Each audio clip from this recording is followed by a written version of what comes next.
چہرہ بگاڑنا ہے، اور جتنا انہوں نے جو ہے سپریم کورٹ کا جو ہے اس پہ بھرتی کر کے تو اس کو فلی لوڈڈ کرنا ہے، یہ جو مرضی کر لیں، ان کے دن گنے جا چکے ہیں۔ اور یہ جو ہے فارم 47 کی پیداوار جو ہے عوام کی غیر نمائندہ پارلیمان، اس کے جو ہے اس کا وہی حال ہوگا، ایک ایک کر کے سارے جا رہے ہیں، اور انشاءاللہ آپ کو یہ جلد ہی بھاگتے ہوئے نظر آئیں گے، اور عوام ان کے پیچھے ہوگی، اور عوام ان کو جانے سے مانے کرنے کی کوشش کرے گی، اور پھر اگر چلے بھی گئے تو ہم ان کو واپس لے کے آئیں گے، ان سے ایک ایک پائی کا حساب لیں گے۔ جو انہوں نے جبر کیا ہے، جو ظلم کیا ہے، جو پاکستان کی عوام کو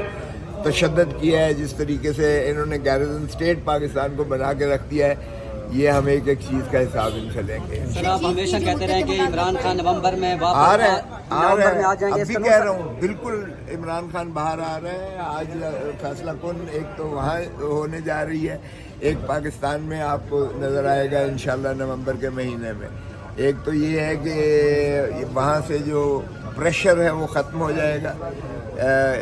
جو ایک حکومت کو لانے کا ایک عزم تھا، اور ایک پارٹی کو جو ہے جس نے ایبسولیوٹلی ناٹ کہا، اس کو روکنے کا جو ہے، یا اس کو نکالنے کا، یا اس کو سیاست سے کنارہ کشی کرنے کا، وہ پریشر ختم ہو جائے گا آج انشاءاللہ آپ دیکھیں گے۔ اور پھر عوام کی کس طریقے سے نکلتی ہے پاکستان کی عوام، وہ بھی نظر آ جائے گا۔ اور عدالتوں میں ایک ہی کیس رہ گیا ہے، وہ اسی مہینے لگا ہوا ہے، وہ بھی انشاءاللہ مخلصی ہو جائے گی بیل خان کی، خان بھی باہر آ جائے گا۔ سو آپ یہ دیکھیں گے کہ میں نے جو کہا ہے اب بھی میں اس پہ قائم ہوں۔ سر چیف صاحب کی مدت ملازمت کے حوالے سے کیا سمجھتے ہیں، کیا اس کا افیکٹ ہوگا؟ چیف صاحب کی مدت ملازمت یہ 5 سال کی ہے، اگر وہ چاہتے تو 10 سال بھی ہو سکتی تھی، 20 سال بھی ہو سکتی ہے، 35 سال تو ویسے انہوں نے اس ملک پہ حکمرانی کی ہے نا، تو یہ بھی کر لیں اگر وہ سمجھتے ہیں کہ اس طریقے سے ان کی جبلت میں کوئی اضافہ ہو جاتا ہے۔ اور یہ غلام جو بوٹ پالش کرنے والے جو چیری بلاسم ہے، یہ تو ان کو خود پتہ نہیں تھا کہ ترامیم ہو کیا رہی ہے، کسی وزیر کو پتہ نہیں تھا کہ یہ بل آ رہا ہے، اس طرح کا آرمی ایکٹ میں ترمیمی آ رہا ہے۔ اس طرح سے قانون میں تبدیلیاں کی جاتی ہیں، جس طرح بے حیائی، بے شرمی اور بے غیرتی سے کل کیا گیا ہے، اس طرح بھی کبھی دیکھی ہے کہ قانون سازی ہوتی ہوئی ہو؟ کسی وزیر کو پتہ نہیں تھا کہ یہ 5 سال بڑھ رہی ہے، یعنی 3 سال سے 5 سال ہو رہی ہے۔ اور آپ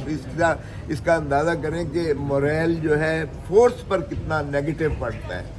کیونکہ آرمی کے اپنے اندر جو بلاکیڈ ہو جاتی ہے، وہ آپ دیکھیں گے کہ ان کی جو جن کی توقعات ایکسپیکٹنسی تھی کہ وہ جنرلز بنیں گے اور ان کی پروموشنز ہوں گی، وہ ساری جو ہے ایک ہائرارکی جو ہے اس میں رخنا اندازی ہو جاتی ہے، اور اس سے جو ہے موریل بھی ڈاؤن ہوتا ہے، اس فورس کی جو ہے کمزوری بھی کمزور ہوتی ہے بجائے طاقتور اور تقویت بننے کے۔ سو فرد واحد پر کبھی ادارے نہیں چلا کرتے ہیں اگر یہ سمجھتے ہیں 5 سال کرنے سے، اور پھر ان کی بس میں ہے کیا؟ اگر 5 سال بعد وہ 5 سال اپنی ایکسٹینشن چاہیں تو وہ 10 سال ہو جائے گی، اگر 10 سال کے بعد پھر ایکسٹینشن چاہیں تو پھر یہ غلام جو ہے 15 سال بھی کر دیں گے۔ ان کی کیا بات ہے؟ یہ تو چیری بلاسم ہے، یہ بوٹ پالش کرنے والے، پنڈی میں ہی ساری قانون سازی ہوتی ہے، قانون وہیں سے بن کے آتا ہے، ان کو غلامی ہے، یہ تابع داری کرتے ہوئے اس کو منظور کرتے ہیں اور بلڈوز کرتے ہیں۔